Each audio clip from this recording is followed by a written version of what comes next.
suhunya repair kendaraan berat. Bahkan salah satu bengkel di Pakistan mampu membuat sasis tronton sendiri dengan alat seadanya. Tak butuh mesin canggih atau teknologi terkini. Overpower parah. Pasien yang berobat ke bengkel ini bermacam-macam. Mulai dari truk engkel sampai truk kontainer. Kondisinya pun bermacam-macam. Ada yang hanya patah as roda sampai yang hancur tak berbentuk. Truk tronton yang mengalami ringsek kabin karena adu banteng dengan kapal tanker Evergreen menjadi salah satu pasien di bengkel ini. Mekanik muda dikerahkan untuk mengamputasi kabin dari sasisnya. Skill bongkarnya sudah tak perlu diragukan lagi. Bermodalkan kunci Y dan kunci pas, beliau mampu solo mengatasi objektif ini. Truk kren berwarna ungu digunakan untuk mencabut kabin dari tempatnya. Pria berbaju hijau memiliki tugas untuk mengamati dan mengarahkan jalannya pertandingan. Setelah tercabut, kabin ini pun langsung dievakuasi dan diangkut ke base mereka di Land of Dawn untuk direstorasi. Pasien lain datang dari truk tronton yang mengalami patah tulang belakang karena terhempas angin puting beliung. Bak tronton ini melayat sampai hampir roboh. Jika saja tidak ditahan oleh doa dan harapan, pasti sudah tumbang sejak dari dulu. Kekuatan mekanik Pakistan benar-benar di luar nalar. Untuk mendorong tronton sebesar ini, mereka hanya perlu mengutus 4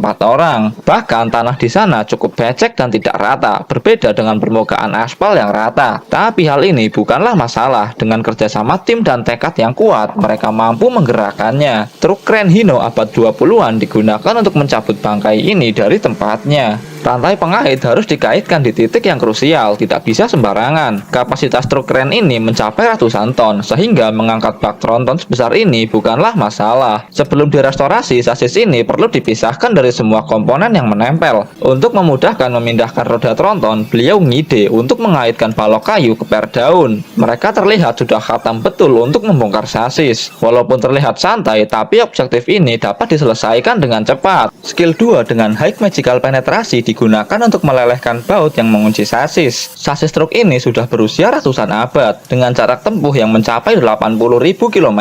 Ini setara 2 kali lipat keliling bumi. Basic attack yang diperkuat dengan item Berserker Fury digunakan untuk mempreteli sasis. Kombinasi linggis dan basic attack juga kembali digunakan untuk menghancurkan baut di permukaan. Basic attack yang dilancarkan harus dilengkapi dengan skill pasif agar tidak salah sasaran. Sasis truk ini bahkan sudah hampir hancur dan berdebu parah. Tapi sebelum menjadi debu, mereka masih bisa mendaur ulangnya. Mesin Hino H07D yang memiliki kapasitas mesin sebesar 7.410 cc terpasang di tronton ini sebelumnya. Mesin yang hampir berusia 30 tahun tapi masih layak pakai. Beratnya bisa mencapai ratusan ton, sehingga kren diperlukan untuk mengangkat dan memindahkannya. Baut yang masih menempel harus diketok dengan combo patang besi dan basic attack. Defense musuh kali ini cukup mengesankan. Walaupun telah menerima banyak serangan, tapi lawan masih bisa bertahan. Namun mekanik Pakistan tidak akan menyerah begitu saja. Dengan makro pertandingan mereka yang berupa teknik PNP, semua objektif dapat dilibas habis tanpa terkecuali. Di pabrik inilah segala macam sasis dibuat, mulai dari sasis sepeda ontel sampai sasis kapal pesiar, kecuali sasis ESAF. Lempengan besi setebal 1 meter digunakan sebagai bahan dasar pembuatannya. Semua besi ini sudah diukur dan digambari pola sesuai perhitungan yang sangat akurat menggunakan teori fisika kuantum. Pria berbaju pink ini hanya perlu memotongnya mengikuti pola yang ada. Plat vibranium digunakan sebagai penggaris yang berfungsi untuk alat bantu mengarahkan las agar tidak melenceng ke sana kemari. Pekerjaan yang terlihat mudah tapi memerlukan konsentrasi dan kesabaran ekstra. Kesalahan sedikit saja akan mengacaukan semuanya. Mesin pres hidraulik raksasa yang sudah dimodifikasi digunakan untuk membengkokkan lempengan besi yang sudah dipotong tadi. Ujung dan landasan mesin pres memiliki sudut siku-siku yang sudah disesuaikan dengan kebutuhan. Mereka juga perlu memastikan lempengan besi terpasang dengan benar sebelum menekannya, karena proses ini tidak dapat diando. Lempengan besi memiliki bentuk yang meruncing di salah satu ujungnya, sehingga mesin pres tidak bisa menjangkau semuanya. Mesin pres raksasa yang mereka gunakan dapat mereka buat sendiri dengan mendaur ulang logam yang ada. Kekuatannya juga mengesankan, yaitu mencapai tekanan 80.000 ton. Ini cukup untuk menggeprek apapun. Untuk membengkokkan sisi yang meruncing, mereka menggunakan mesin pres yang lebih kecil. Walaupun memiliki tekanan dan kapasitas produksi yang lebih kecil, tapi mesin ini memiliki fleksibilitas yang lebih dibandingkan mesin pres sebelumnya. Ujung hidraulik dapat diatur secara manual, menyesuaikan pola yang akan dibengkokkan. Tambahkan basic attack juga untuk menambah damage yang diberikan. Sasis yang sudah selesai dibuat tadi kemudian dibawa ke base dan dirapikan dengan gerinda amplas sampai kinclong. Besi sasis yang dibuat sebelumnya harus didobel menjadi beberapa lapis. Tapi sayangnya proses tersebut tidak diperlihatkan di sini, karena itu adalah rahasia dapur yang tidak bisa dipublikasikan sembarangan. Lubang baut dapat mereka buat dibuat secara manual menggunakan mesin bor. Untuk menambah tekanan yang diberikan, mereka perlu menggunakan balok kayu yang dikaitkan dengan rantai besi. Mereka menggunakan part lama dari sasis tronton sebelumnya untuk dijadikan acuan ukuran lebar sasis. Water pass juga digunakan untuk memastikan sasis ini tidak miring sedikit pun dan memenuhi standar internasional. Part horizontal sasis didatangkan dari belahan bumi lain menggunakan VR balap yang sudah di power up menjadi 1000 cc.